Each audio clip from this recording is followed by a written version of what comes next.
So compared to what Phil and but only teach you the student.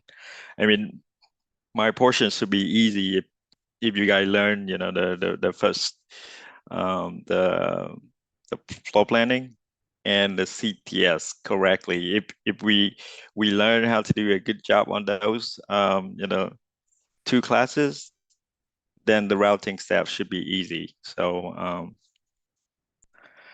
May I have a comment there? okay. To me, I think the last part is the toughest one, especially when you want to close timing and you deal with timing closure, power, signal integrity, and all sort of things. So to me, routing is the toughest and not the easiest. Right, right. Yeah. I'm saying, most of the time because it's the last step, right? That's why I have a slide talking about the challenges of the routing. So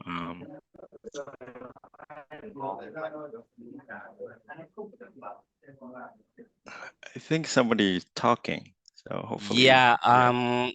I just muted. Dave. I Okay. just Okay. muted the conversation. Okay. Thank you. So let's look at the kind of like the agenda for the routing. So I think I have the routing, and then there's an export step. But this one I just focus on the routing for today. So we're gonna go to the introduction about routing, what's routing is all about, and we're gonna look at the challenges of routing. As I mentioned before, the hope is that if we done the flow planning correctly, we did a good job on the CTS, then hopefully we have an easier time during routing. But because the nature of the routing is the last step, right? So anything that we did wrong previous step, it's very much it's going to come back to us. So that's a challenge, right? So and if that's happened, then we have to learn how to debug and you see what we can do better, right? Often we have to go back to previous step, right? So we look at what we try to get out after routing, essentially the objective of the routing step. Look at some of the terminologies of the routing that we should get ourselves familiar with. Also look at, what are the input to the routing step? What are the constraint to the routing? And then we're gonna dedicate, a good chunk of our time on the essentially two phase, the main phase of routing, which is the global routing and the detail. So we can have separate session just for those, because those are the two main portion of routing. Um, and after the detail route, we're gonna look at, it, more likely the timing violation gonna pop up, right? How we gonna go about fixing those. And then for DFM, right? If just like opportunity that we can come in and make the chip better, right? Especially for manufacturing. And then if there's antenna, we look at antenna and how to fix them.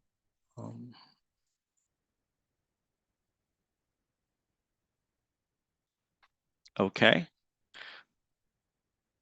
And you can see here on the top, I essentially kind of like a quick review of the things that we already did, right? So I think Phil did the data import and flow blending portion, and then but did the placement and the CTS.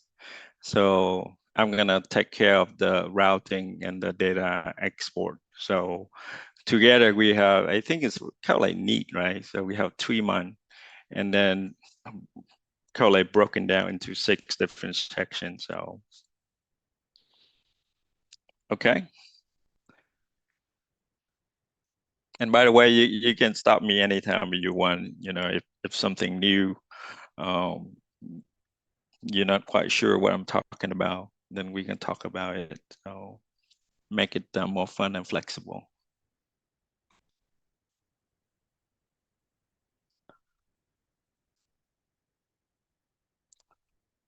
Okay, so what exactly is the routing step, right? At a high level, it's actually pretty simple, right? So as the name routing imply, it just you take a place database and then you connect all the pin, all the net together, and that's very much it, right?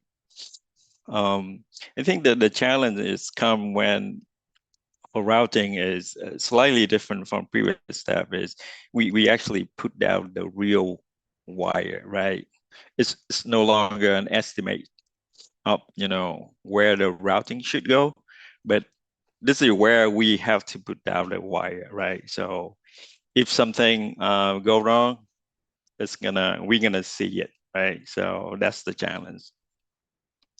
And then with the complexity, there's many uh, uh, complexity regarding manufacturing and the technology node. That was I want to talk about in next slide.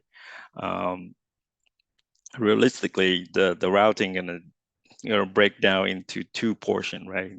The global routing and the detailed routing, right? Those are the two main. And then we have those not quite a separate step, but it's called a special routing, right? Once in a while, we need to do ECO routing, right? Is that timing rerun routing, crosstalk rerun routing. So it's kind of like built-in to a part of the one of the two-step robo routing and detailed routing. So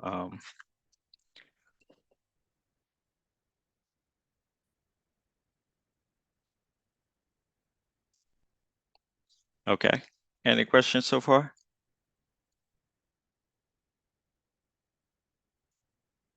Because I can't see the slide, the PowerPoint. Let's see here. So let's see the next one. No questions in the chat so far. Okay, thank you.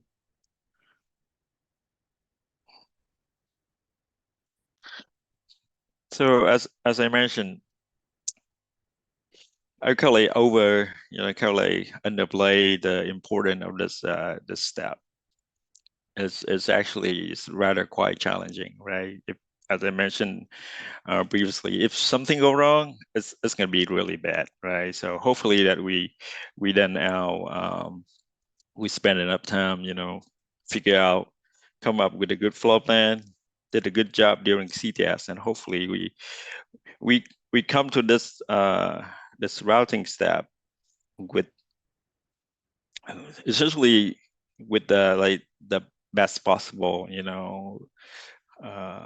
situation that we can hopefully at the end we can route the chip successfully and then meet all the requirements. So what are the challenges, right? The design get more complex, so the chip nowadays is like with millions transistor, right, doing a lot of things, not like in the past. So, and then the technology node,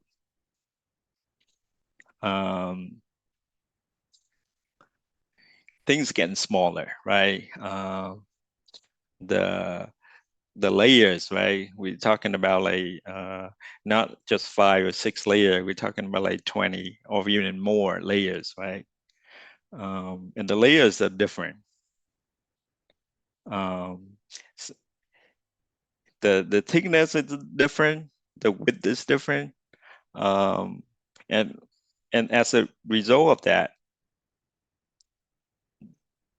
we have the RUDAC is yet just the volume of the RUDAC we have to check to make sure the chip gonna function, manufacturing correctly and then function at the end. It just so much different than, like 10 or 15 years ago. So, and another thing that makes it always challenging is if we're gonna come through and we design a chip that go through so easily, that means we haven't pushed it far enough, right? So, and they say, wow, that means we have not optimized it enough, right?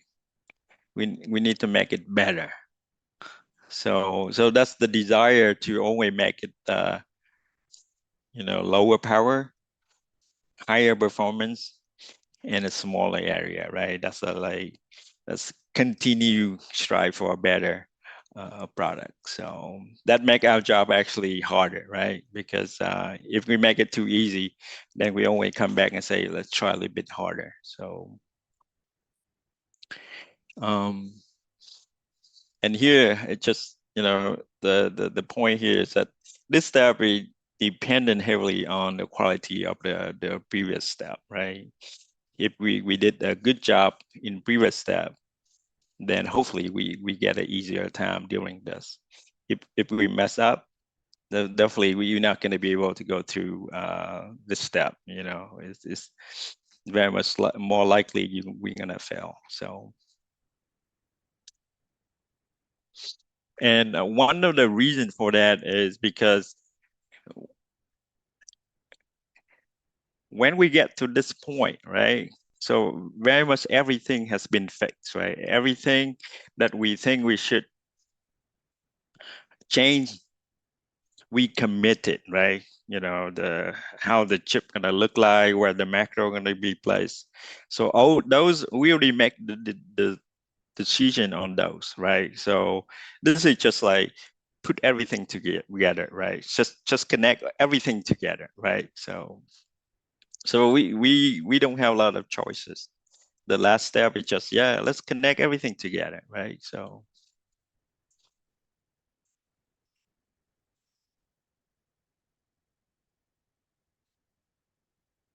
okay, so let's see. So I'm gonna have some like some picture here, kind of like repeating what we mentioned on previous slide, so it's easier to kind of like picture. So what we see here is if you look at the the technology, right? Back in like 130, we have like generally we have like 6 layer, and you look at it, they all the same, right? And then you move to 90, we introduce thicker layers, right? And then 65, essentially additional thicker layers. So the complexity getting, we get more layers, and the layers are vary, right? They're not the same anymore. So, and whenever you have that, the tool gonna treat them differently, right? So the complexity you just, multiply. Um, so we're gonna talk about on the middle picture here. Let me turn on the clear option.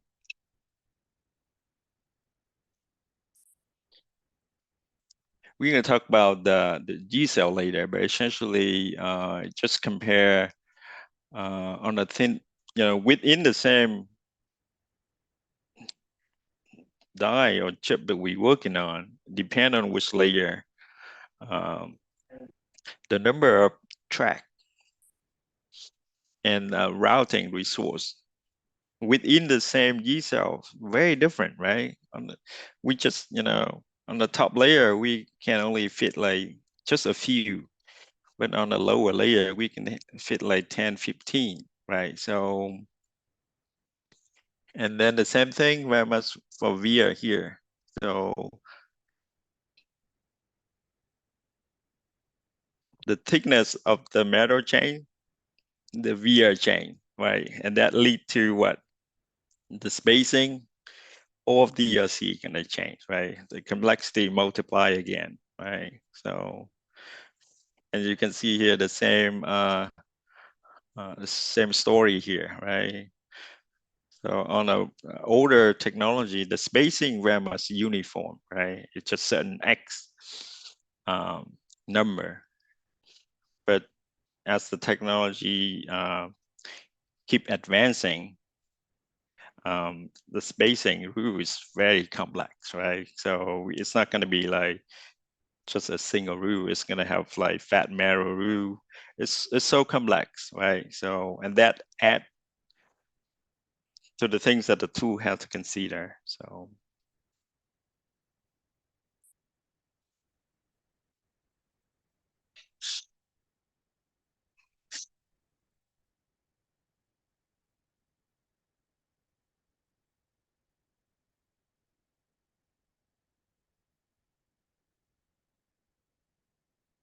okay.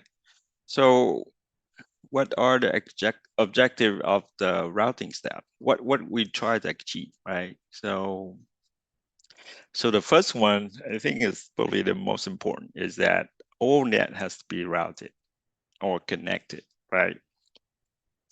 Without violation, right? So essentially, there's two things, right? So all net has to be connected. That's later on we're gonna check using LVS, right? So because if it's not connected, then the functionality is incorrect, right? So whatever in the netlist is no longer matched with the layout, right? That's what LVS is for. And then without violation, right? That's where the design rule check come in, or DSC, right? That means the LVS is correct, but can we make the chip with high percentage, right? With a really high yield, right? That's why we need to follow over those DSC, right? So that's just a single statement, but it's very important. Is that yes, we all net has to be connected without violation, right? So those are the top. That's why if you look at the picture I have here, that's what we have to achieve, right? There's no way we're gonna tap out a chip without meeting the LVS and DSC, right? And now on top of that, we have this, in order on the way getting to LVS and DSC clean, we want to, make the chip better, right? So we're gonna we try to make the reducing the wire length, right? So and make a better timing slack, right? And minimize power, right? That's very much what we're talking about, PPA, right? We make reducing power, increasing the performance, and reducing the area, right? Those are the three keys that we always try to achieve, right? PPA, just remember that.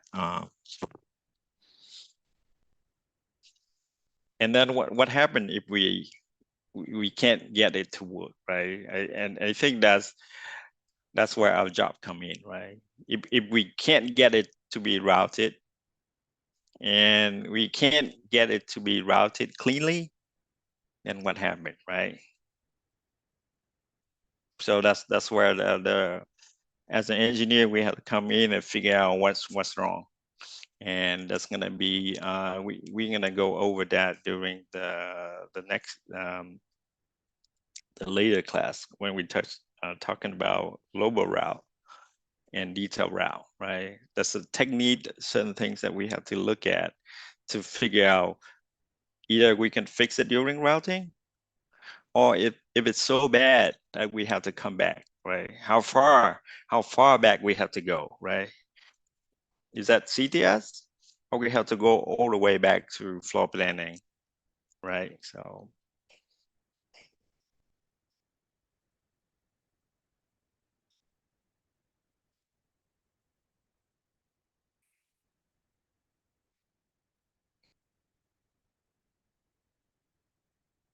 okay. moving forward.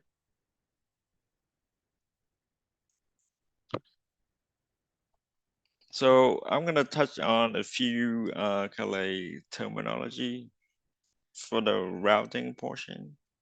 So we talk about the G cell or the global routing cell, right? Essentially, it's just a rectangular, most often just a square, right? So the chip during global route, the chip is divided into, multiple square or rectangular, and those units are called G cell, right, or global routing cell.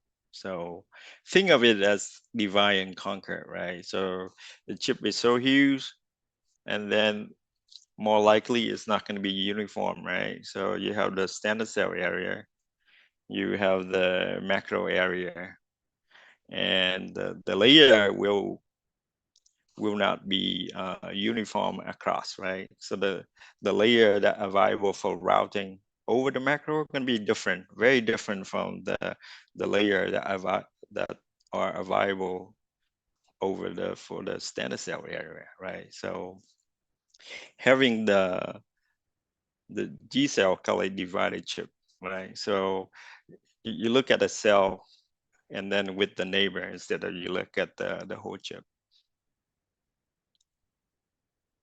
And then routing track, it's just think of it as a virtual path that the wire has to follow, right? So most of the time people talking about track, they referring to the horizontal track, right? But I think people can think of like either horizontal or vertical as well. But when they're talking about the next one, the routing column, that's only the vertical, right? So now we have the G cell, and we have the routing track. The routing track make up the grid, right? So that's a tiny unit of where you can lay down your wire, right? So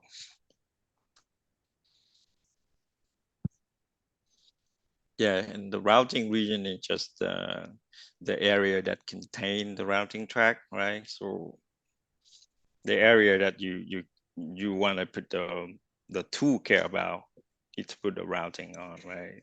Certain portion of chip, you don't want any routing, right? So those are going to be locked off, right? So those are not the routing area. So then talk about uniform and non-uniform routing. Okay, so usually the routing area over the standard cell are the uniform routing region. But when you have the macro and then you have the standard cell area, right? So when those boundary is not cleanly aligned with your G cell, then you can have non-uniform routing region, right? So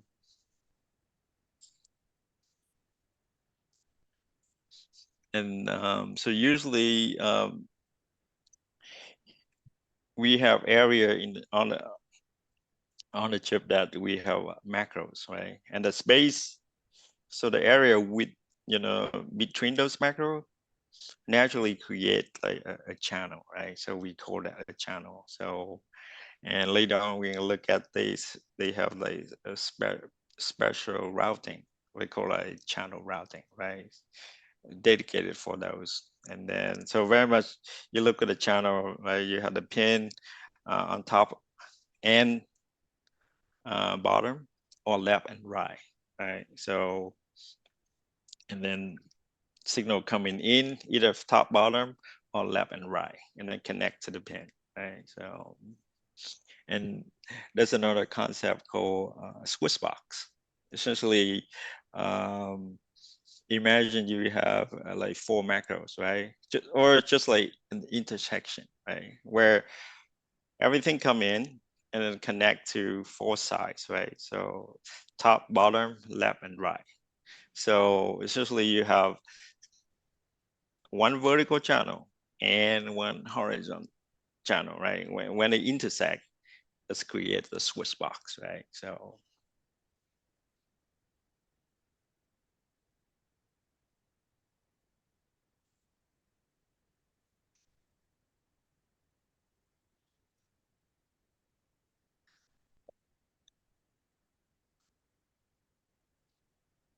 okay. So yeah, I think we all know the net is, but this is just the official, the formal definition of it. It's just a set of two or more pins that have the same electrical potential, right? So, but we very much know what a net is. It just connect to all of these pins, right? Two or more, right? So, and the netless is just a collection of all those net of the design, right? So, yeah, one of the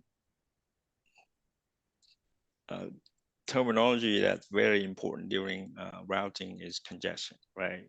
Talking about, I mentioned about if things didn't go right, then one of the things that we look at is the congestion, right? That's usually that's the indicator of something is not quite right, right? Something go wrong, you're gonna see it right here. So the congestion, right? Because ultimately, if you have more wire than the resource, right? The routing resource, then you're not going to be able to route the chip, right? That's simple as that. No, not overall, but locally, if there's an area of the chip that you can't, you simply can't force more wire to an area that has no routing resource. It's not going to work, right? So and the congestion is we're going to spend time on a look at different metrics, how to calculate, understand the report, congestion report, congestion map, and figure out what's wrong, right?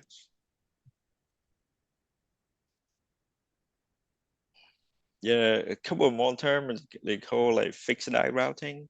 So usually that's the case that we're doing. So by the time we get to this point, our die size already fixed, right? The layer already fixed. So we're not gonna add another layer if we can't route, right? So usually that's the case.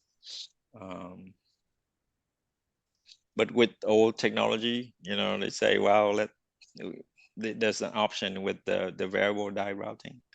The resource can be changed, right? They can add a layer, so we have a more routing resource, right? So they start with like 3-layer, and let's see if they can route it with 3-layer.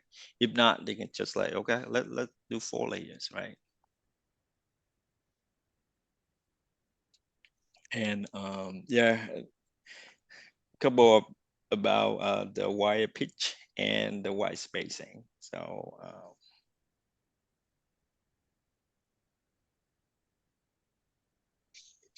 I think you have some pictures here.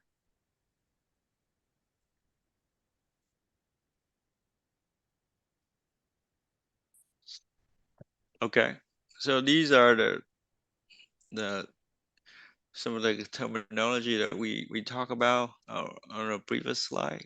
So as you can see here, these are what I call a congestion map, right? So it's color coded. So as you see, whenever you see the red, that means it's high congestion, right? So the blue is good, the green is bad, and the red is really, really bad, right? So the goal for routing is we don't want to see red, right? We want to see a few green, but not red, right? So mostly blue, a few green, right? So but not red, right? So red is very much trouble, right? Whenever you see red, yeah, we in trouble, right?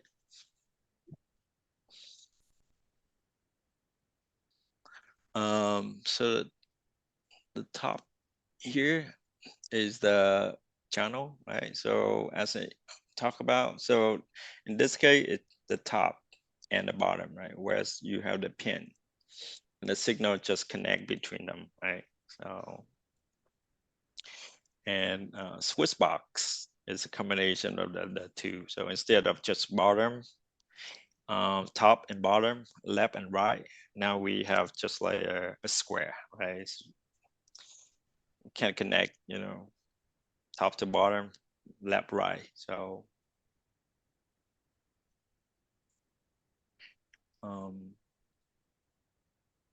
so yeah, these are just want to make sure. I think it's kind of like obvious, but I think it's important to make sure we don't get confused, right? So the wire pitch is the distance between essentially the middle of the wire to the neighbor, right? So,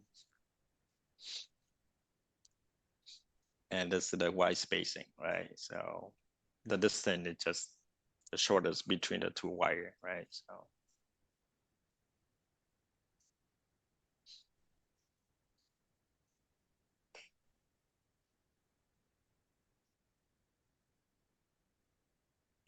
is there any questions so far? Because today I've just go to, I'm not gonna go any, So we had one question come up in the chat, okay. which is, can you talk more about congestion and routing? What does it mean, available tracks resource, and how do we know what it is? And if a required track is higher than the limit we have, how do we fix that? Okay. Yes, it's a little bit early for today's session because we're gonna go through that during global routing, right? But essentially, I'm gonna go ahead and then talk briefly about it. So, like we mentioned about before, we have the global routing cell or G cell, right? So imagine you divided the die into those square, right? And then global routing, what it does is assign, right? Based on the pin, right? The location of the pin and how's the pin are located, right? Certainly they have to belong to any given pin has to belong to a Z cell, right? Have to a location. And then based on that, all those location, global routing or global router gonna assign track, right? Routing, you know, for over the net.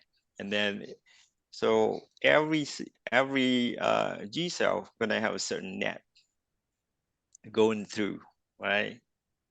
So and the tool keep track of it, right? So they know exactly how many track available per G cell. But then if you need more, right? Because so let's say locally the pin count is just so high on some area. I mean you need more than the available track. Then you have an overflow, right?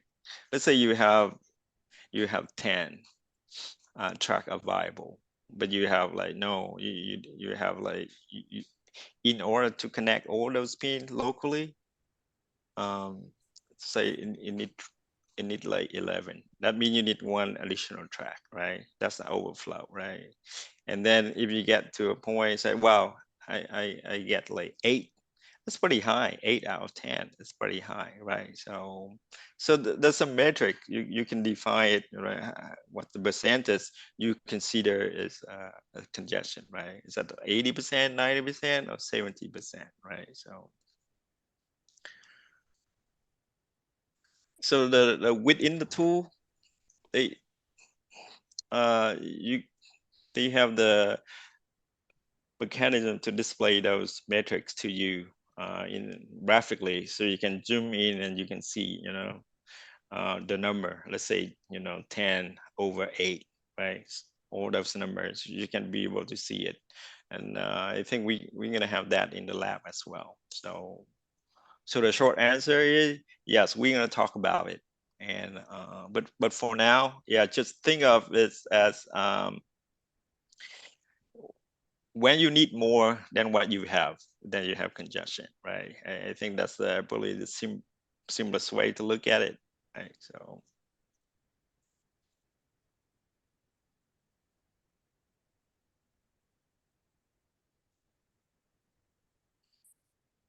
Okay.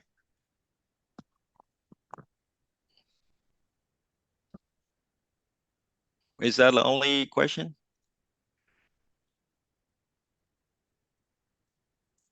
I hope I'm not going too fast. Yeah, that's the only question we have so far. Okay.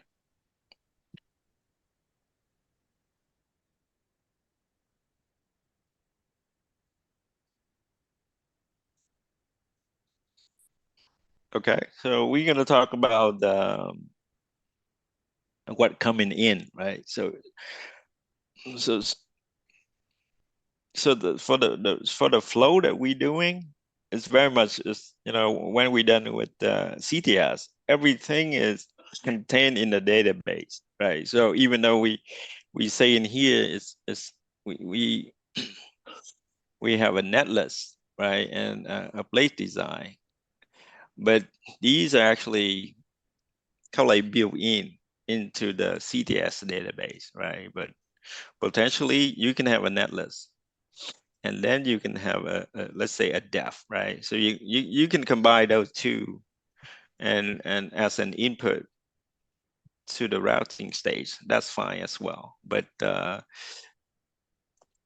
in reality, you know, we run through the flow, and prior to this step, we finish the CTS step, right? And this is just a continue of the, you know, just pick up the CTS database. So which has the netlist in it, it has the place design, right? And some of the CTS, I think Bat already talked about it. So it has the non-default route for the CTS, right? So up until this point, the signal is not routed. The clock is routed, but not the signal, right? So, and the clock can be rerouted as well. Uh, and then understanding the design, we, you know, so usually initially we just let the router do its thing, and then it's come back with a it's not so good result, right? It's it put the route where you don't want it to be.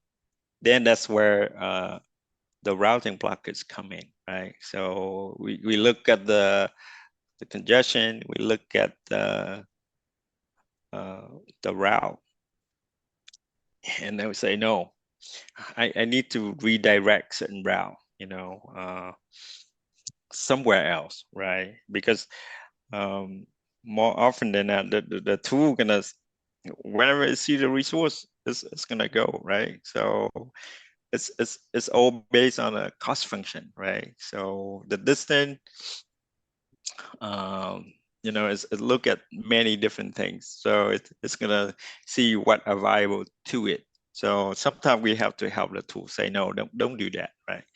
I need certain area to be off limit to the router, right? Don't go in here, because if you go in here, you're gonna get stuck, right? That's where we go and we add the routing blockages.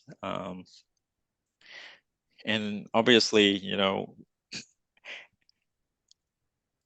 to this point, it's more like technology data, but we don't actually go in and put it, you know, additional technology data here. That's part of the data import, right? So if we prepare our data correctly, we don't have to do it here. But once in a while, say late in the design, and then we figure that we actually didn't import the design correctly, right? We do miss some information. So additionally, you can add them, right?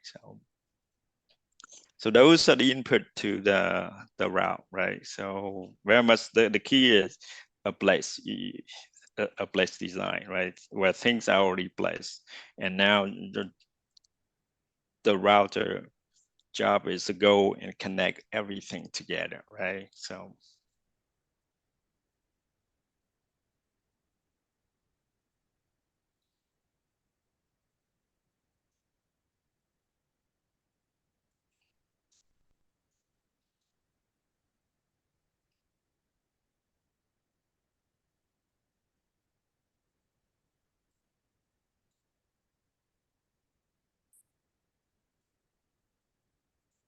okay, so the next one, we talk about the constraint.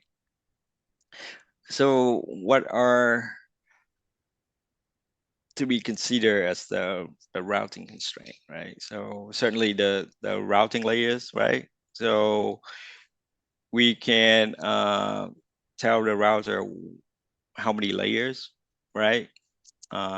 We can add in the routing blockages, right? So if you look at the chip, whenever we have macros, right, the layer is over. We can't route through the macro.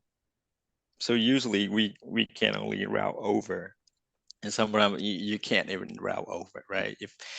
If the memory use up all the layer, all the available layer, then you can't route over. You have to go around it. So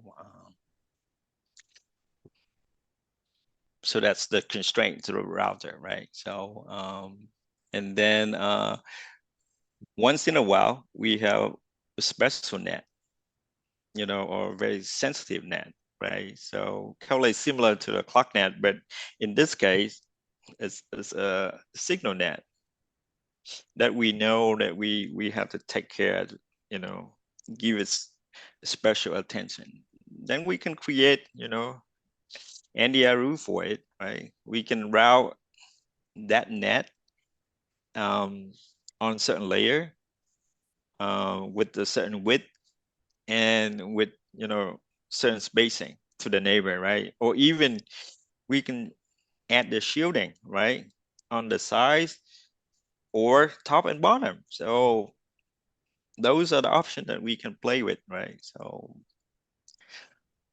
usually those special case we want to do upfront, right? So a lot of chips that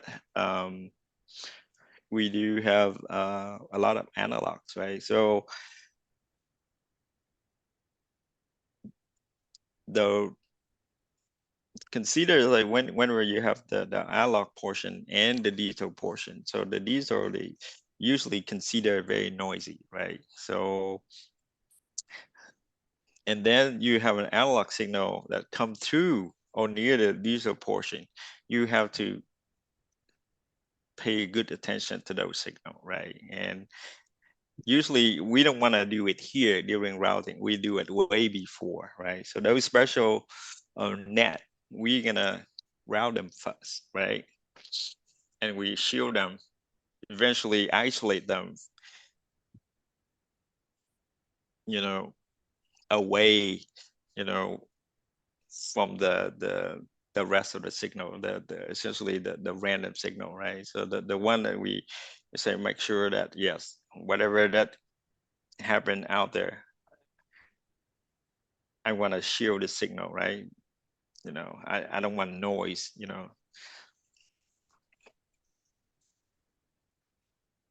And then of course the timing requirement, right? It's if we do a chip and say, well, just route it for me, right? Regardless of the uh, timing, then this is not a real chip, right? So every chip that we do has to have a certain performance, right? So and that on top of whatever, all the things that we need to do to make the chip work is have to perform, right? So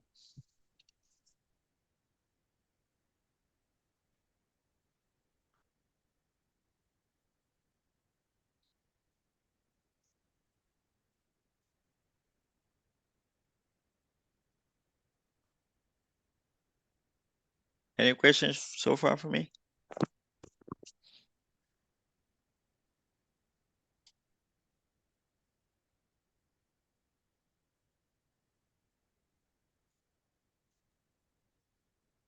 Students are being awfully quiet tonight. We don't have any questions.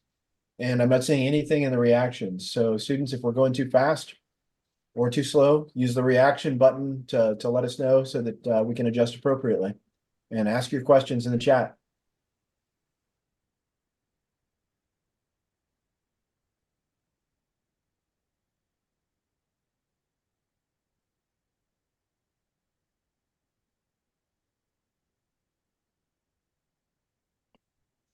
Yeah, because today I think that's all I prepare for the routing introduction. Let's go back here. So because we do have how many weeks?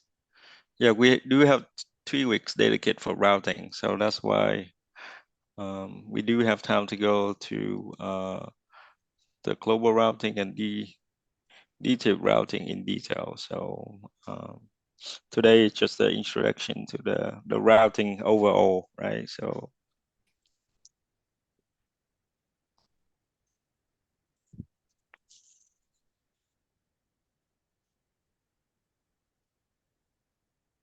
okay. Tim, we do have a question. Let's see some chat here. Okay. Yeah. Can you explain more about shrinking geometries while increasing number of layers? Okay. So I think that's one of the challenges, I think.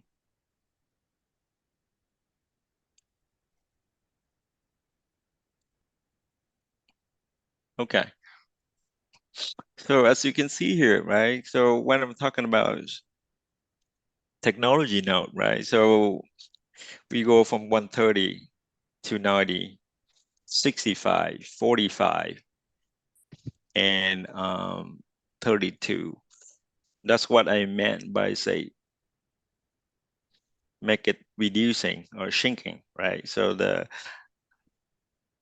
device gets smaller, right? So that's how we measure, right? So these number indicate the size of the device, right? So that's shrinking, and it make it smaller, right?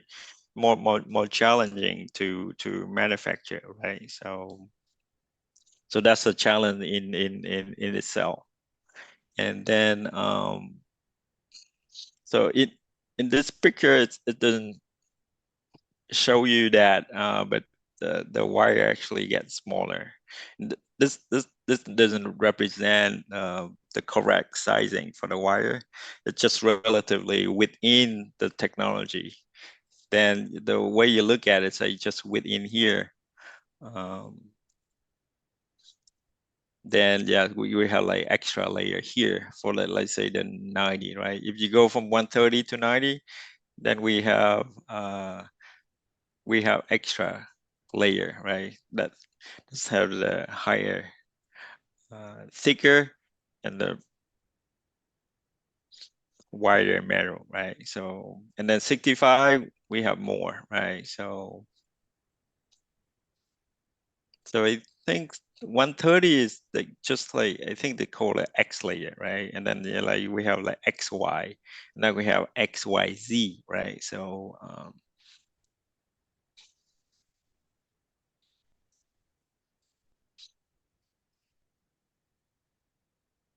yeah, if you look at the number here, it's going from 130 down to 32. That the device getting smaller, right? Shrinking, right? And then you look at the metal stack, right? So we have about 6 layer here, and now we have down to 32. We have about 10, right? So this is 6.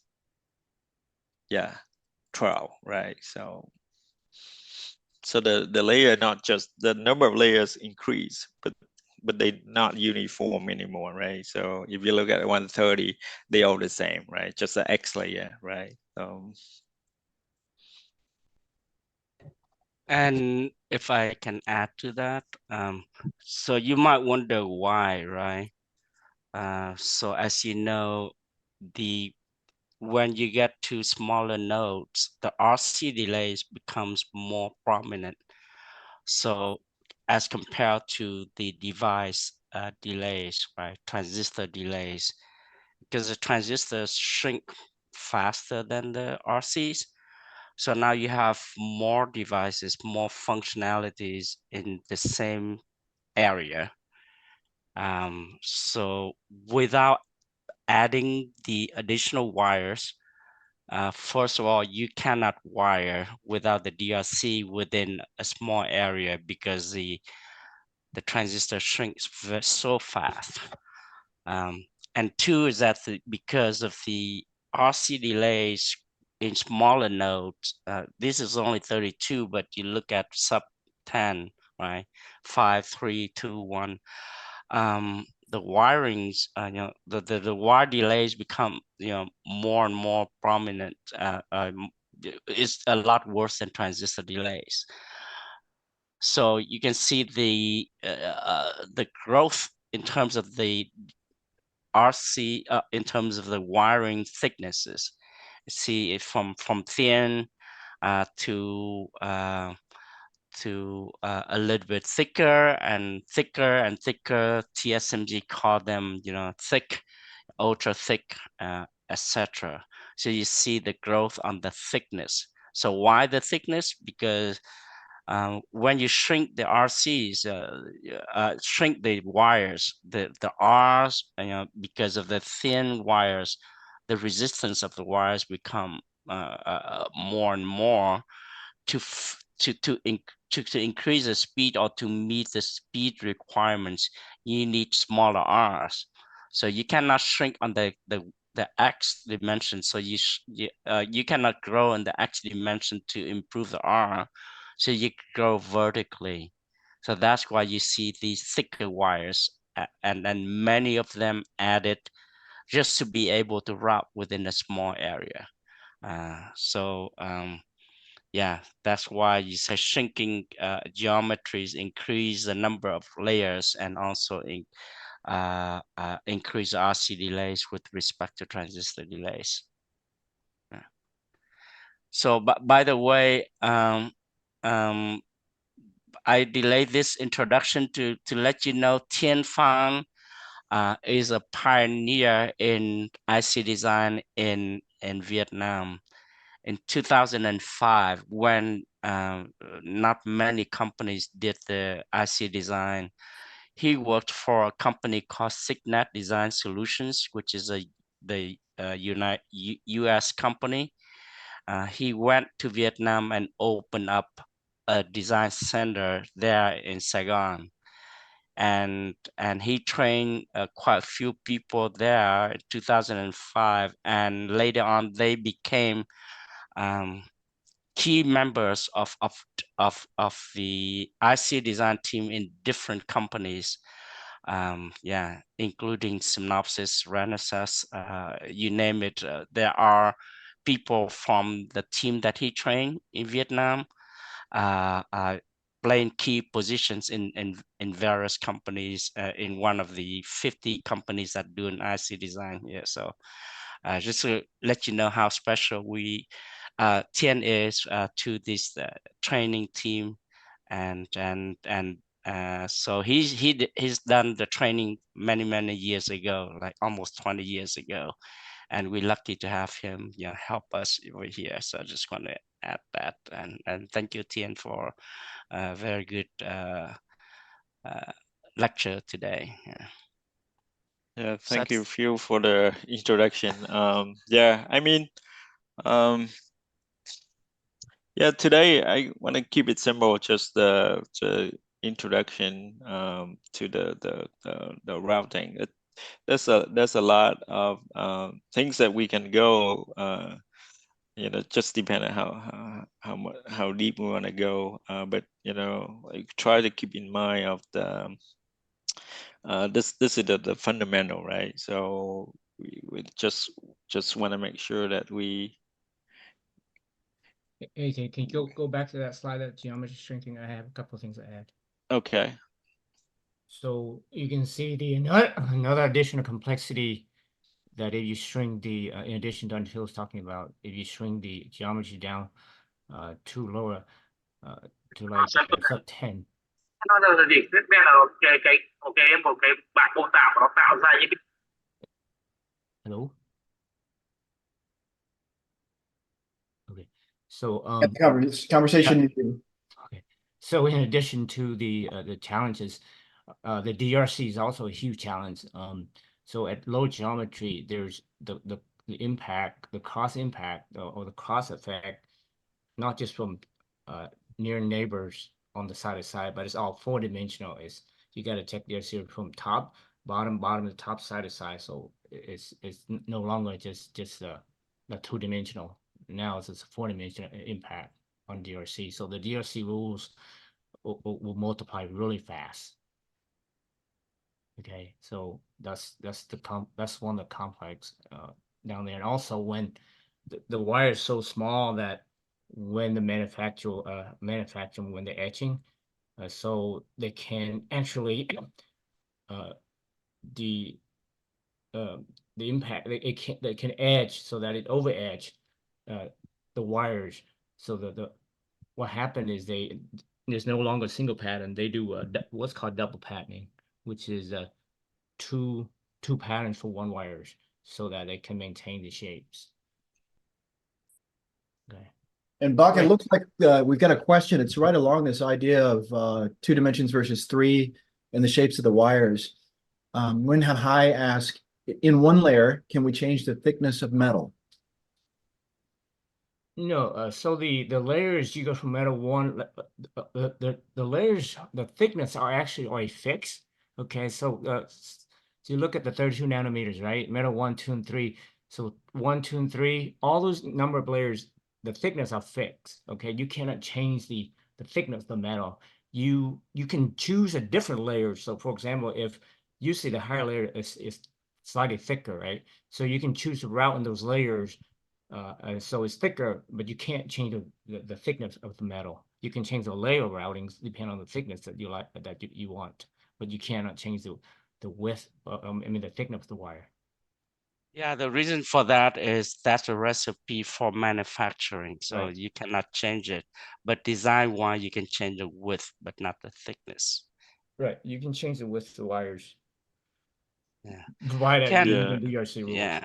One Okay, one can yeah one thing I want to mention that sometimes it's if you think can you change something or not, because you think about the way that the chip is manufactured, right? Everything that we do here has to be modeled in some way, right? So the thickness has to be on a certain layer, has to be it has been modeled, right? So if we change, then it's no longer work, right? So all the RC is all the timing table, all of those extraction, all of those number is no longer valid. So that's so for thickness you can't, right? So just Yeah. think of that. It's just like a quick check, right? If you change something and then your model is no longer valid, then yeah, that means you just can't do that. Yeah, there's no way in the design database you can change the thickness because it came from the model. Yeah, can you go to page 9? Okay.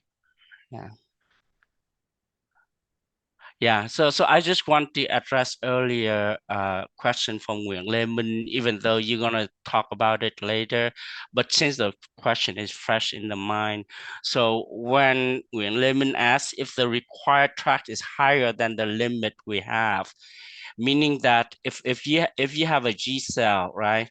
If you have a G cell and overflow, this red, sometimes it cannot, it depends on your filtering, but say usually so if your tracks allow 10 of them and by a track assignment you have more than 10, say 12, right? So keep in mind these are just assignment, right? They in the actuality the router will try to follow the requirement by wire by putting the wires through these G cells, but they don't have to. For example, over here, if you have say a cell here, and you need to talk to a cell here, and it's in critical path. And the cell has to go through this wiring, right? But it can, so the tool will actuality is the tool have to do, you're going to the blue and zigzag around and go to the target. So and it will do that, but the problem with that is that it will make timing worse, meaning I cannot meet timing if it cannot wire have a short wire between the two cells. So the congestion to show the ability of the design of the router to be able to route cleanly. So the point being, without the timing, probably it will route cleanly because there are blue around, so it can just go through all the blue, and go through all the blue and then go to this target. Or but if you do this, then the timing become worse. So that the router, the algorithm would be I give the priority for timing, meaning when I route, I need to make sure that the timing critical signals are treated well. So it is a combination of timing requirements and the congestion that give your router the problems are not. So the question, the answer is, if the required track is higher, how do we fix that? Like I mentioned, the router can route without DRC, but because of timing, then it cannot. So you fix that by techniques that the Tien will go over later on. But I just want to make sure I address that question a little bit further. Right. That's it. Yeah. Yeah. Yeah. Cool. Yeah. Thank you, Phil. And another thing is, it's always a trade-off, right? So I did mention about so there's many technique, right? So let's see what slide I'm talking about here. So there's many things we can we do have some time, so maybe we can expand some of these topic here. So previously I was saying, yeah, if we create a really good floor plan, we did an excellent job, during CTS. And you look at the congestion after CTS, you look at the timing after CTS, it's perfect. It's met timing, right? Skew is excellent. Everything is right. And then you go to, routing. And then you do global route, still good. Congestion is good. Any matrix that you look at is perfect. And then you do detail route. And then you have timing violation. So the question to you is, where's that violation come from then? Right? We did an excellent job in previous state, right? Good floor plan, great CTS. Even global time routing is excellent. But then when it's actually put down the real wire, right? We do have timing violation, right? So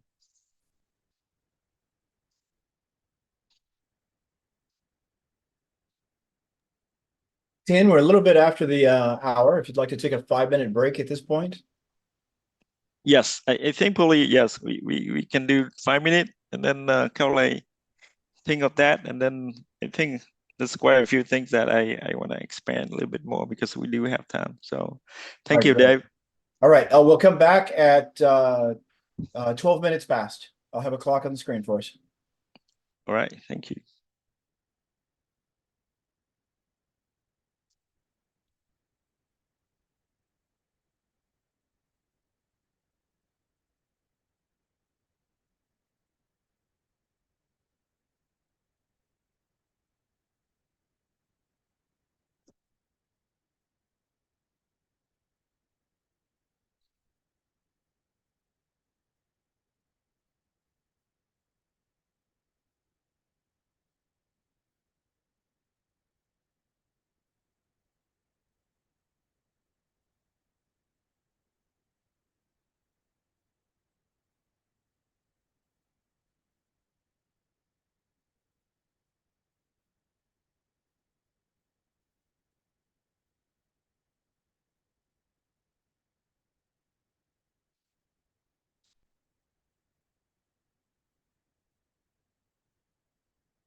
All right, Tien, it's a 5-minute break if you're ready.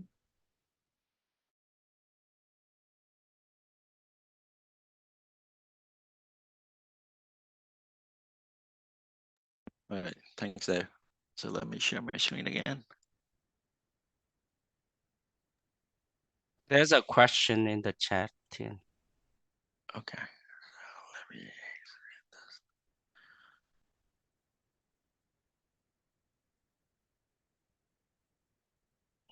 Okay, so look at it. Let's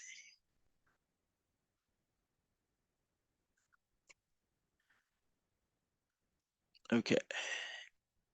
Is it because in routing, all the data path will have real RC? Real There's route. one before that. Okay, that's okay. In global route step, using GCL can predict routing congestion. But how can it calculate Y length when it's not actual route? Okay, so for that one, so I mean, the tool is getting very, very good now, right? So without, yes, it is it's kind of like planning, right? So essentially it say, I will put down a wire here. So it does plan to put down the wire. So it does know in the timing calculation, it use that planning, right? So it does know the wire. It's not a real wire, but it has everything, all the intention of that wire gonna be, right? So it's have to assume that's the detail route we'll use that planning, right? I'm gonna put a manual 2 here, go using this track, exactly what layer it is and what track it is. So it use that information. So it does know the Y length, the layer and everything. And then it can calculate precisely what the delay or the RC for that, even though it's an estimate. But it's very, it can be very, very precise actually.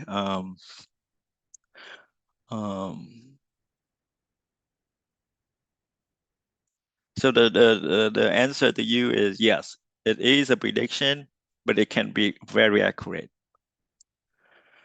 So I think Google Kai essentially trying to answer that question is that because routing for the data path will have real RC, real route, so that the net could be detour, right? Right. So I think, right. So I think there's a couple component to this, right? So, and I think is that Nguyễn Văn Duyên, right? I think he's right in a way that he's suggesting the there's gonna be a disparity between an estimate, or a prediction and the real route, right? So the global router gonna plan out everything, but when the detailed router come, not all of those planning will be used, right? Maybe it's like if there's no congestion, more likely a high percentage of the global route will turn into real route, right? It's just a small percentage of those global route will be not, right? Because it's locally, that's something because of DSC that the detail router had to reroute. But because there's no congestion, right? So more likely that's the high percentage of that global route will turn into real route. So, and then the Google Thai suggesting that the difference is between real RC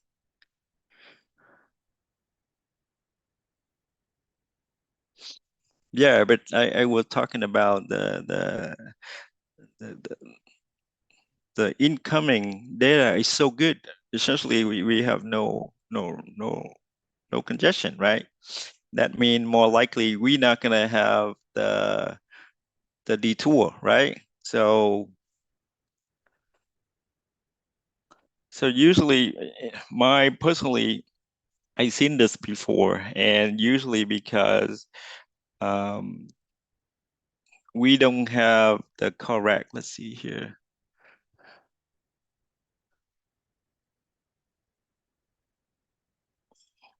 So usually it's happened into, right, so two things, right? So it could be due to the incorrect, it's the disparity between the prediction and the real route, right? But because the assumption that I make earlier is that the congestion is so good, so more likely that that's not the cause, right? The whatever that we plan will turn into real route, right? Because there's no reason to reroute something if there's no congestion, right? So it's gonna be just like a tiny fraction of the route has had to be rerouted in certain way due to DSC, but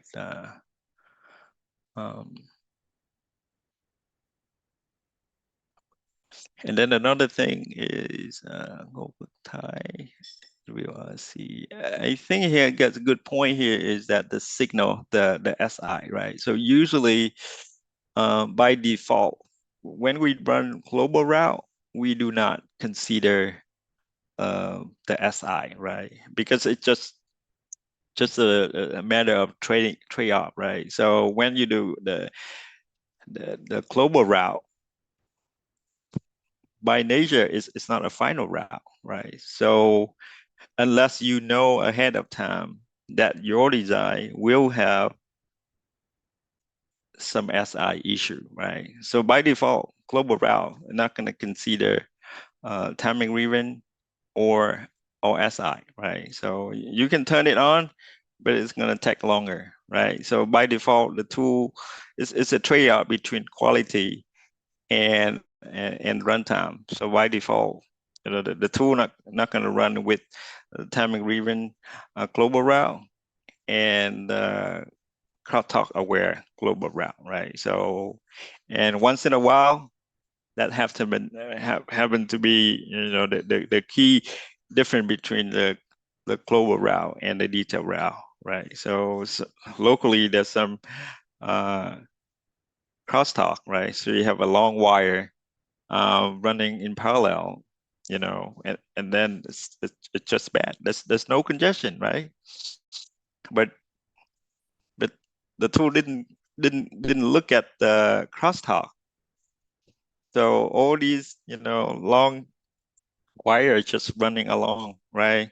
So if you don't look at the crosstalk, they are fine, right? They're perfectly fine, right? When you look at a crosstalk, they problematic. So,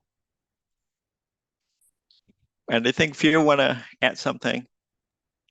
Yeah, I certainly can. So I want to go way back, right? So if you think about timing results, when do you start looking at timing closure? Can somebody tell me during the RTL to GDS, when do you start, you know, timing analysis? Type in the chat, which step do you start timing analysis? The earliest step that you look at. So I'm going to interaction here because we do have time, Tian, if you don't mind. So Oh, sure, yes. right. So please type in the chat. It's just has for your understanding up until now. When do you start doing timing analysis? Meaning that you analyze, does your design meet timing constraints in terms of frequency, right? Please type in.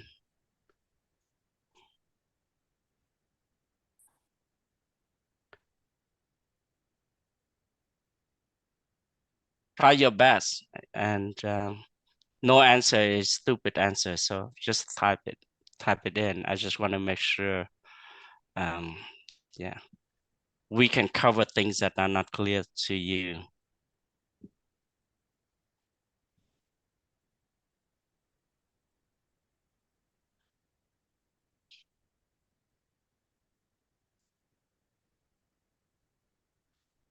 Trương Tuấn Vũ in logic synthesis and in PD. Anybody else?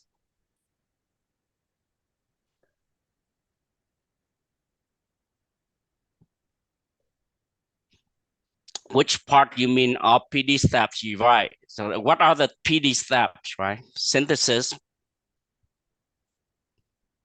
place and route. During place and route, you have import, floor planning, placement, CTS, routing optimization, post CTS optimization, all the steps that you listed here on the top page here, right? It's floor planning when you start looking at timing. Should check from floor planning, right? Okay. All right, so in general, the answer is right. Very early on, but in this case, the most correct answer based on the question would be Trương Tuấn Vũ in logic synthesis.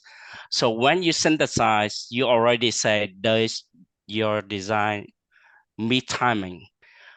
So what do you think the synthesis tool estimate or calculate the RCs? What do they do to calculate the RCs? And so it's just, so when you look at timing, right, you're using while loop model to said, yeah, when you look at timing, everything, so the synthesis, place and route, meaning floor planning, placement, CTS, routing, everything will have the same timing models. What are those? What are those? Those are the .lib, right? So synthesis have the same .lib as the place and route. So it has the timing information. All the steps have the correct timing information in terms of models. But what the difference is in each step would be the RC estimation, or in some cases, RC calculation. And it's important for you to understand that, because that will have an impact on how successful you are in meeting timing at the end, because what you do with RC estimation, each step determines how easy or how difficult it is for you to close timing at the end. Right. So Trương Tuấn Vũ said using while loop models, that is correct, but that is for very, very old days. Nowadays, as you know, while loop models is based on fan out, and it's a rudimentary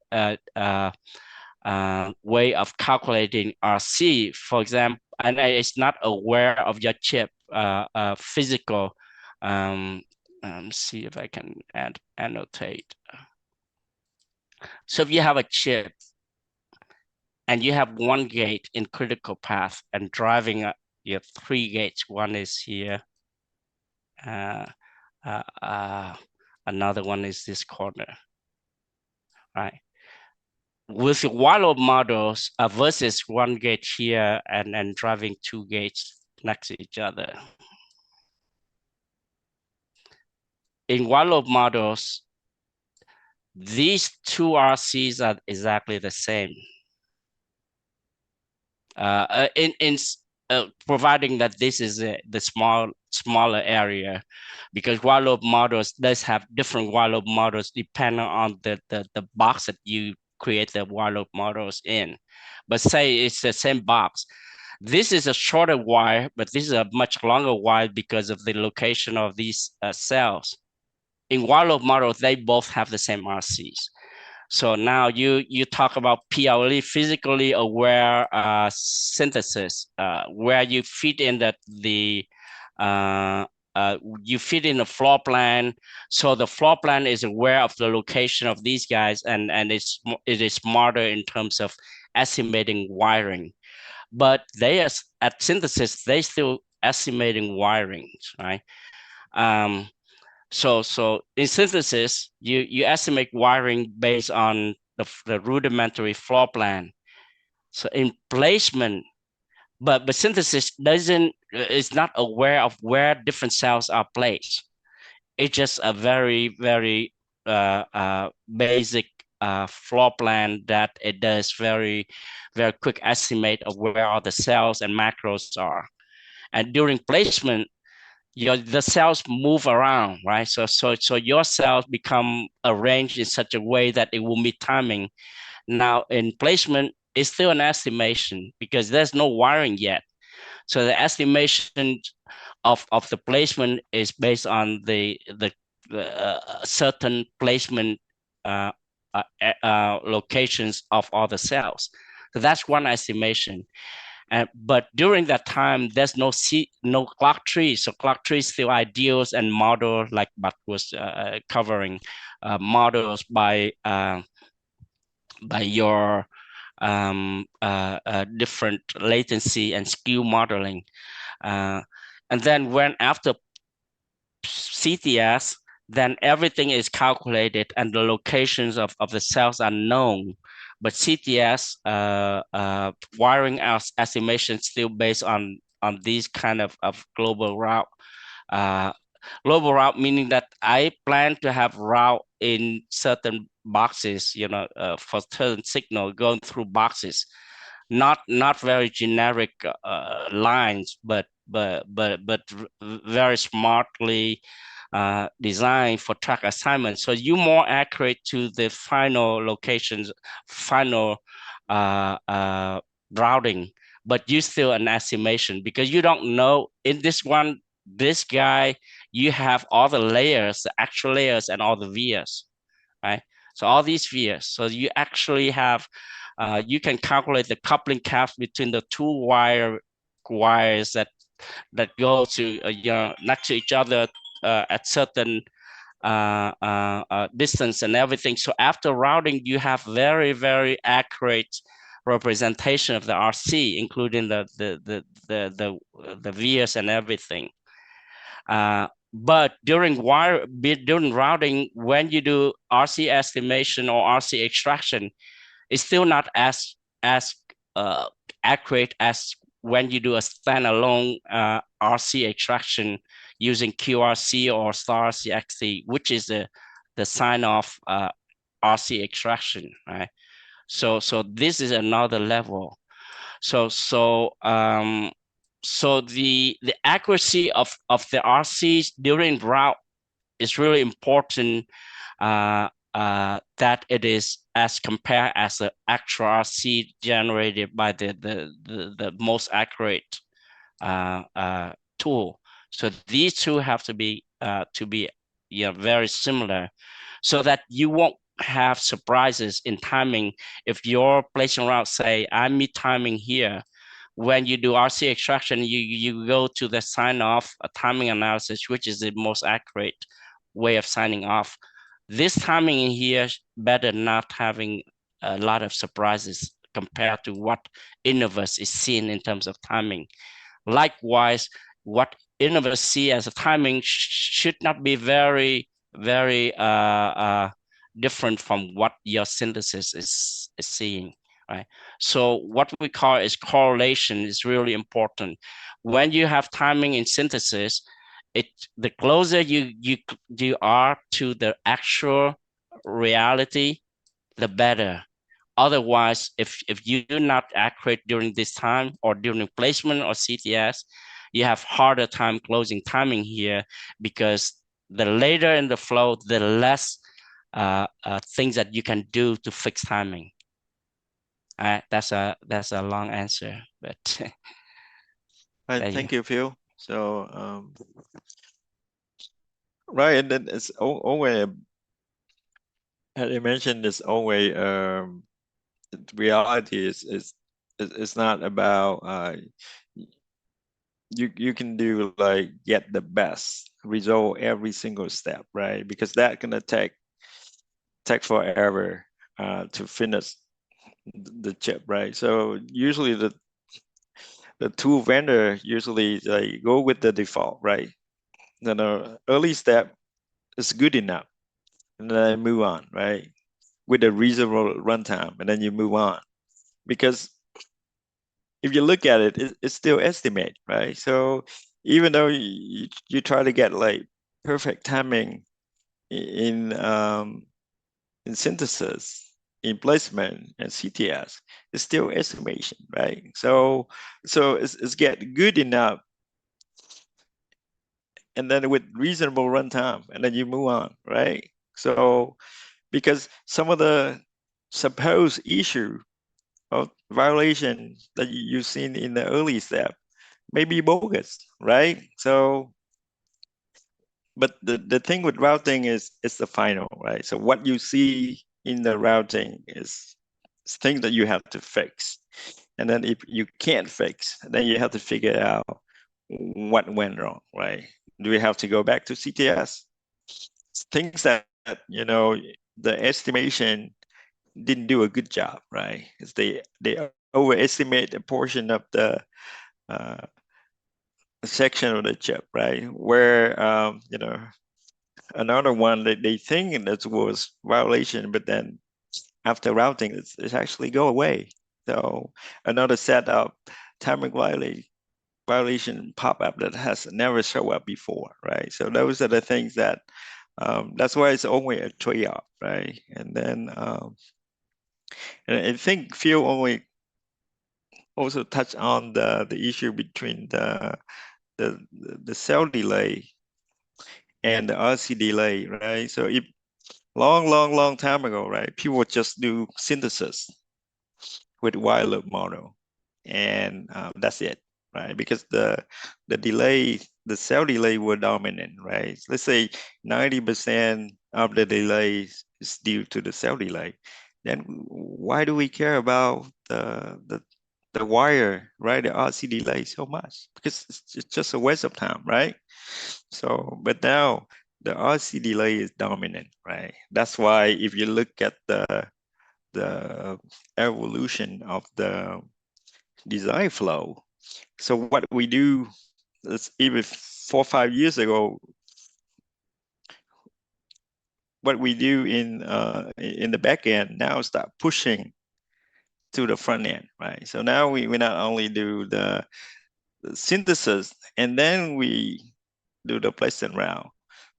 Now the new flow, they actually combine together, right? So when you do synthesis, in a way, kind of like you do place and route as well, right? So you create a floor plan and you do synthesis, right? Because you care about the RC delay so much, right? So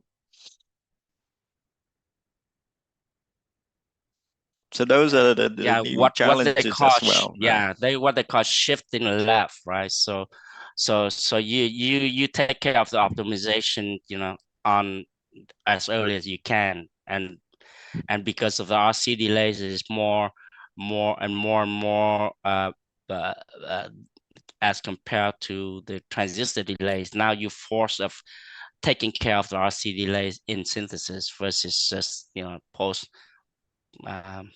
placement. Right? Right, and I think the key is you use, you know, certainly, you know, you have like people usually say, you know, if you want to carry something like a tiny bucket, you don't need a truck, right? So that's the thing is we have to it's kind of like balancing, right? We use the right solution for the right solution. Well, the right solution for the right solution, the problem, right? We look at the problem and then we use it. We don't want to use the same complex solution for a simple problem, right? That's what I'm trying to get at, right? So the thing is, we look at it, we just fix it. The symbols, we need to come up with a seamless solution for the problem at hand, right? So we don't want to come up with the same complex solution for every single problem that we encounter, right? So that's the difference, right? Because we just can't, you know, have like 5, 6 month, 3 months or 6 months to fix certain things, right? So that's a schedule, right? We need to tape out, right? We don't have like all the time to come up with like a perfect chip, right? That's just not realistic, right? Yeah, plus different steps has different functions, right? Synthesis step, you optimize by picking the right architecture, the right cells in your arsenal of cells. So you cannot start with placement, but you have to start with synthesis. And during placement, you cannot do the same optimization as synthesis does. So it's important to differentiate what different tools, steps do, and why we need to go through timing and power and area closure multiple times, but because each time we attack different things. That goes back to the concept we learned at the very beginning: divide and conquer. That's how you deal with billions of transistors. You need to do multiple steps, and you optimize different things at different times, right? Right. And if we kind of look at the way that we do things here, right? So we do the floor planning, we do the placement, we do the CTS, and then do the routing. So if we look at those steps, why we do certain things in certain order, right? Because of the cost of changing something, right? So the cost of rewiring a wire is minimal compared to you resizing your die, right? If you're resizing your die, everything changed, right? That's why we do it way up here, right? So you look at the step that we do and the cost associated with that step. So anything that has a really high cost, we do it upfront, right? Things that we can lock them down first, right? The floor planning, right? The macro, right? So think about if you place the macro not as an optimal location and you want to move, just a few micron, you very much have to redo the whole flow again, right? So for routing, we can move some cell, no big deal, right? So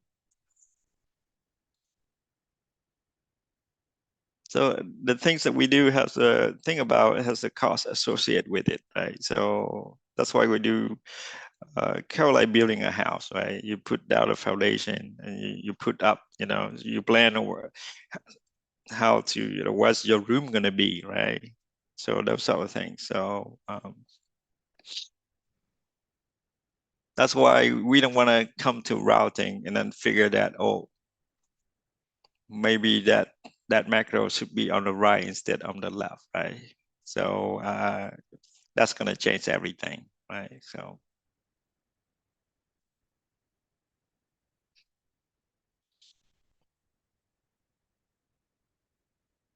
let's see what else.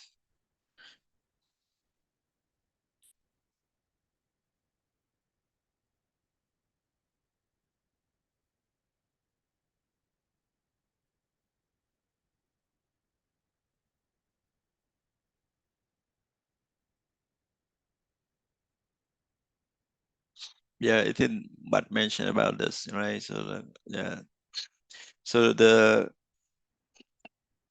new technology, every new technology, they have additional DSC, right? So we have like things that we never look at before. Now it's become things that we have to do, we have to fix, right? Just more. It's just the nature of how to make sure when they manufacture the chip it's come out correct and working, right? So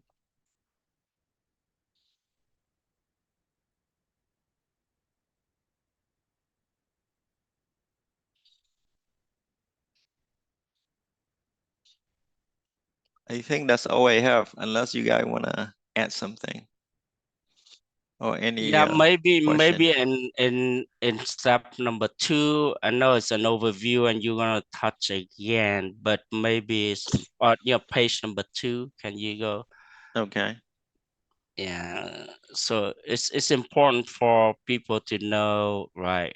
What do you do here versus what do you do here versus what you do here. They are the steps of routing, like beside global routing, right? So maybe you can touch on what the focuses are for each of these steps and why we need to do these kind of things and the order, right? Like what do you go first, and whether or not you go for timing optimization without SI, and then close timing with SI, and also when do you fix hold time, yeah, etc. Maybe worth just give an overview and then you go to details later. Right. So yeah, so let's look at the here, I think. So very much with the modern design, very much ownership is the routing step when we divide into two, right? So we do the global routing followed by the detail, right? So say why you have to do that, right? Think about it this way, right? So the objective, right? We look at the objective is that we need the chip, the design has to be completely 100% routed, right? So, and then routed without DSC, right? So if you look at the first portion of it, it has to be routed, you know, OY has to be, ONet has to be connected. So I think that's the objective of the global route. To answer the question, is this design can be route? Is that routable, right? Without trying to put down the actual wire, and then takes too much time to come up that with that answer, right? So it's like, oh no, I'm gonna try do the routing within a reasonable amount of time, and then if there's some red flags, I'm going to show you right now, right? By showing you the congestion, right? Things that you have to fix now, right?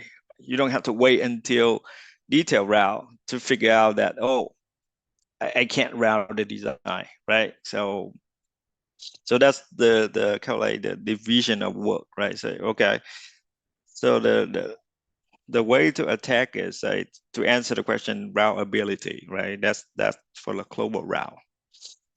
And then if global route come out with a very good result, then yeah, we can go ahead and do the detailed route, right?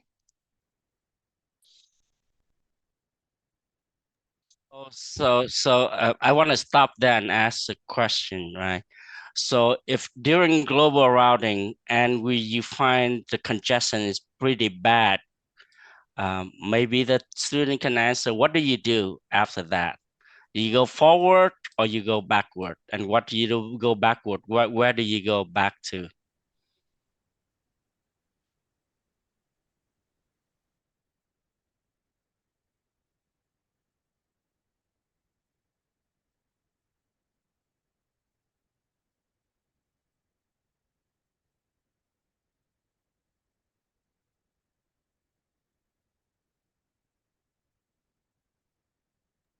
Try to answer to your best guess. If you're guessing. So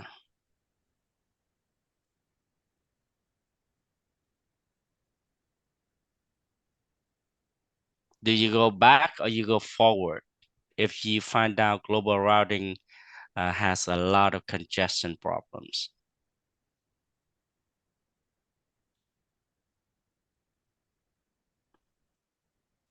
Yeah, go back to the CTS step. Right. So Ngô Thái Anh Hào, yeah, I go back is correct. And now I think you should analyze congestion every step, meaning that, right, go back to CTS, to our placement or to floor plan. So the key is that you need to analyze congestion after each step and go back if needed. Meaning in floor plan, you already look at congestion. If it's congested, you change the floor plan. And after floor planning, you should have good congestion, right? After placement, the same way. If you have congested congestion map like this with red and yellow being over congested, then you don't go forward because you don't waste your time. So you don't go fix it. So the same way, you fix until you have a very, very good congestion map in placement, and you go forward with CTS and likewise. So if you go back to the page number 2, then yes, during global, so each step you have a different view, right? During placement, you have cells that are placed kind of almost final, but it's not final. So after CTS, you optimize for timing, you have clock trees, you have another set of placement. So go over here, you have a placement of all the cells, and the placement is kind of final. When you run global routing here, you're very close to final. So during this time, that there should not be any surprises if you model the congestion correctly in CTS or placement or floor planning. But during this time is when you run, and if you have surprises here, that means that previously you didn't do a good job. But only after you have good congestion, then you go through detail routing. And then we can explain the strategy of what you do here, just an overview to understand the methodology going to each step after that, right? So Tien, you want to explain a little bit? After detail route. Yeah, maybe I can try. No, I want to add before yeah. we touch on that. Yeah. So you asked the question. So let's say we go and we run global route and it came back with not so good congestion, right? So the obvious answer is we have to analyze, right? And so you have to look at the number, right? The congestion table, and then you have to look at visually, pull up the GUI and you look at. So so my answer to that is you have to analyze, and not all of the congestion are the same, right? So if you look at is the congestion, it's kind of like global, right? So that means that probably we did not do a good job during previous step, right? It's congestion is everywhere. But if congestion is really bad, but it's very local, and then if it's usually next to a certain macros, right? So usually that's something that you can potentially you can analyze and you can fix without going back, right? So usually that's something that the tool overlook, right? It just, and then when the router tried to do it, it got stuck, right? It tried to squeeze too many wire to a channel, let's say, right? It doesn't know better, right? So it's like, wow, if I can redirect a certain route another direction, then on that local spot we can fix it, right? So, and then if you have the congestion over the standard cell area, that's different too, right? So yeah, so the simple question is, yeah, so more likely if the congestion is pretty bad, more likely you have to go back, right? But it's not like 100%. So you have to analyze it and see if it's locally, and it usually have something to do with the macro, more likely you can come up with something to fix it without going back, right? So.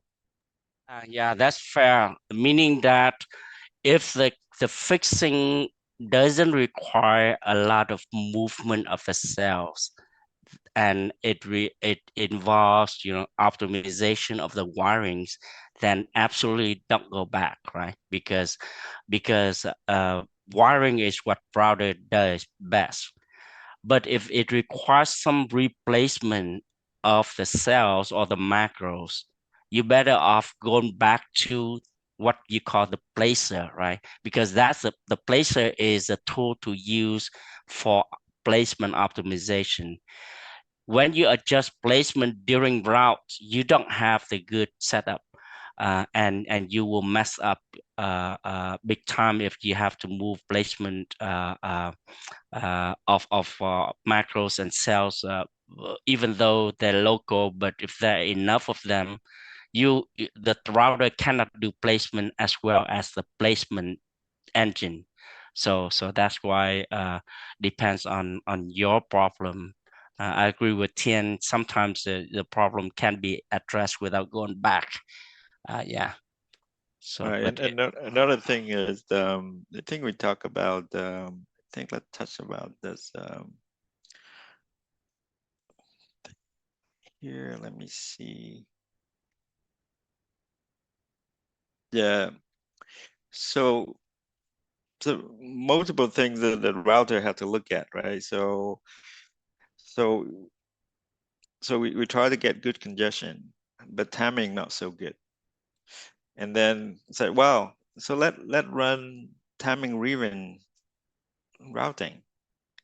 So when you run timing ribbon routing, usually is because the tool say, well, let's focus on timing, right? So congestion not going to be good, but timing going to be better. So that's a trade-off, right? So you kind of have to know the design, see, wow, should I focus on get really good congestion before I try to meet timing, right?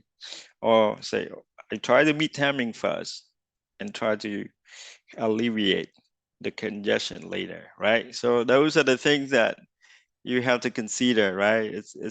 There's no one formula to work for all the, I mean, within the design, with the, between the blocks of the design, right? Sometimes you have to use a different strategy as well, right? So because of the nature of the block, right? How's the macros placed, how the pinnout is, it's very different. So don't think of, you come up with, say, one formula that work for all, right? So there's no such thing, but understanding, right? That's a trade-off, right? So how far you want to push your timing to a point that you think, yes, I can go back in and make the congestion better without, timing violation, right? Or say, wow, early on, it's okay. I know just a handful of timing violation, but I try to push the keep the congestion really, really, really good.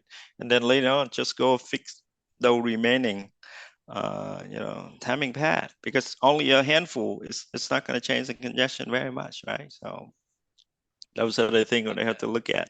yeah, I like to so I think you have planned for it. So we're gonna talk about these steps, right? In detail of strategy yeah, later on, right? Because it's important to know what do you look at after each step. But for now, it remaining 5 minutes. Can we use, unless you have something else to talk about, can we use the remaining minutes to talk a little bit about the final project? Okay. Okay. Yeah, so I just want to make sure that I noticed a few people already left, right? And it's important for you to know, even though it appears that we might not have a lot to cover, but what we cover really, really important for you. So I would encourage um, the attendance be counted. Don't be late. And some people show up 15 minutes, 30 minutes afterwards. And don't leave early. Some people left like half an hour early because they think there's nothing going on, but, or because of some reasons. But I strongly encourage you to stay the 2 full hours, because what we cover in classes will be helpful in terms of your doing the final exams, which we plan to have a final project in a few days, 10 days or more, on the 26th or so. We're going to announce the project, what you need to work on, and you have a few weeks to work on your project. And at the same time, we're gonna have written exam, in-person exam that you want to have in the final a couple of weeks before the final days. And we use the project and the written exam to as an evaluation for the certification at the end. And so the project will be counted as 60%, and the written exams will be 30% and 10% on your attendance and activities. So please be reminded that you also are your attendance are being taken, so that will the TA teams or different regions will have an evaluation on your attendance related to your deposit, etc. But I'm going to share the details, the messages on the Google Class, but I strongly encourage people to attend the classes fully, so you can receive information that you need for the final exams and projects. So Phil, is it 60%? The breakdown is 60 and 30 and 10. Is that right? yeah, that's what we decided. But like I said, we're gonna formally announce those things. I know we should have done it at the very beginning, but this is the pilot class, so we work with different universities and regions, and we teachers, trisomy teachers work with different TAs in different regions, different universities, and we didn't come to the conclusion until a few weeks ago. So we are trying to finalize everything so we can make announcement, but hopefully there's enough time for the students to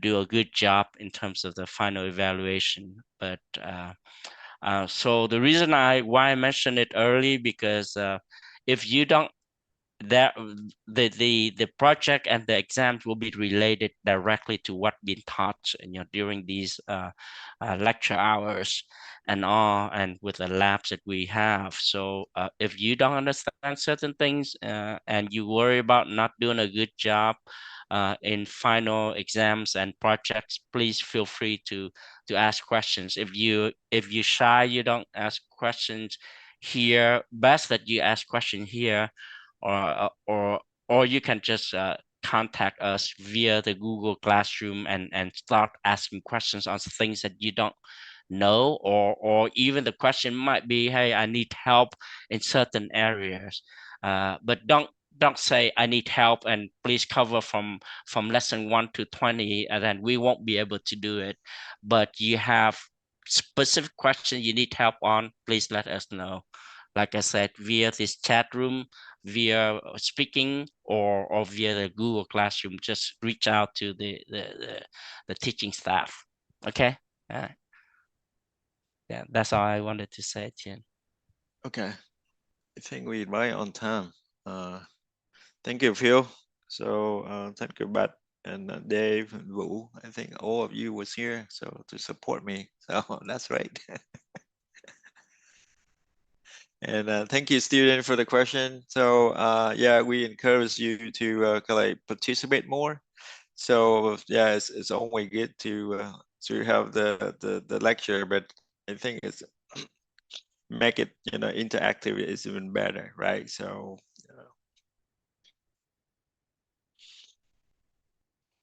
okay, I think that's it. Thank you, everyone. Yeah, thank you, everyone. See you later.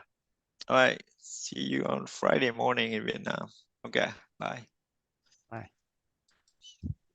The recording has stopped.